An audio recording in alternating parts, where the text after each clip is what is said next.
கமகமன்னு புதினா வாசனையோடையும், கறக்குன்னு இருக்கிற குடமிளகாவும், பச்சை பட்டாணியும் சேர்த்த ஒரு ஈஸியான ரைஸ் ரெசிபி தான் இன்றைக்கி நம்ம பார்க்க போகிறோம் என்னோட சைட்லேருந்து.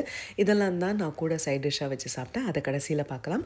இதை இன்ஸ்டன்ட் பாட்லேயும் செய்யலாம், குக்கர்லேயும் செய்யலாம். என்னோட ஸ்டைலில் இன்றைக்கி நம்ம பேன் மெத்தடில் எப்படி பண்ணுறதுன்னு தான் பார்க்க போகிறோம். ஒரு பேனில் எண்ணெயும் நெய்யும் ஒன்றா கலந்துட்டு ஒரே ஒரு பே லீஃப், ஒரு ஸ்டார் ஆனஸ், அதோட மராட்டி மொக்கு 2, கூடவே சின்னதாக 2 சின்னமன் ஸ்டிக் சேர்த்துக்கோங்க. ஸ்லைஸ் பண்ண வெங்காயத்தை சேர்த்து ஒரு நிமிஷம் வதக்கிட்டு நீல வாக்கில் கட் பண்ண குடமிளகாவும் பச்சை பட்டாணியும் சேர்த்து மூடி போட்டு 3லேருந்து 4 நிமிஷம் குக் பண்ணிக்கோங்க. இதுதான் இன்றைக்கி இந்த புலாவுக்கு தேவையான பொருட்கள்.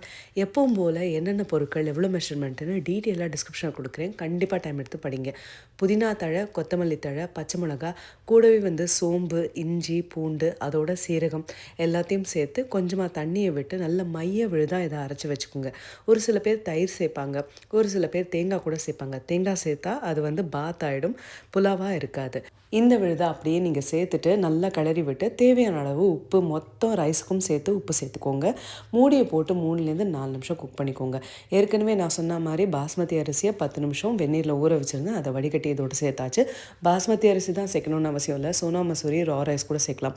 1 கப்பு ரைஸ்க்கு 1 கப்பு தண்ணி நான் எடுத்திருக்கேன். கரெக்டாக அது குக் ஆகிடுச்சு. ஏன்னா அரைச்ச விழுதுலேயே தண்ணி இருந்ததுனால அதுவும் தேவையான அளவு இருந்தது. 5 நிமிஷம் மூடி போட்டு குக் பண்ணிங்கன்னா நல்லா ஃப்ளஃபியாக இருக்கும். எப்பவும் நான் சொல்கிற மாதிரி மீடியம் டு லோ ஃப்ளேம்லேயே வச்சுக்கோங்க. அடுப்பை மட்டும் ஹையில் வச்சிங்கன்னா தீஞ்சு போயிடும். கடைசியில் 1 டேபிள் ஸ்பூன் நெய் ஊற்றி நல்லா கிளறி தளர இருக்கிற அந்த ரைஸை உங்களுக்கு பிடிச்ச சைட் டிஷ்ஷோடு சர்வ் பண்ணுங்கள். ரைத்தாவோடையோ இல்லாட்ட வெறும் தயிரோட கூட ரொம்ப நல்லா இருக்கும். நான் ரொம்ப டேஸ்டியான மஷ்ரூம் பன்னீர் புர்ஜியோடையும் ஆனியன் ரைத்தாவோட சர்வ் பண்ணேன். புர்ஜியோட ரெசிபி சீக்கிரம் பார்க்கலாம்.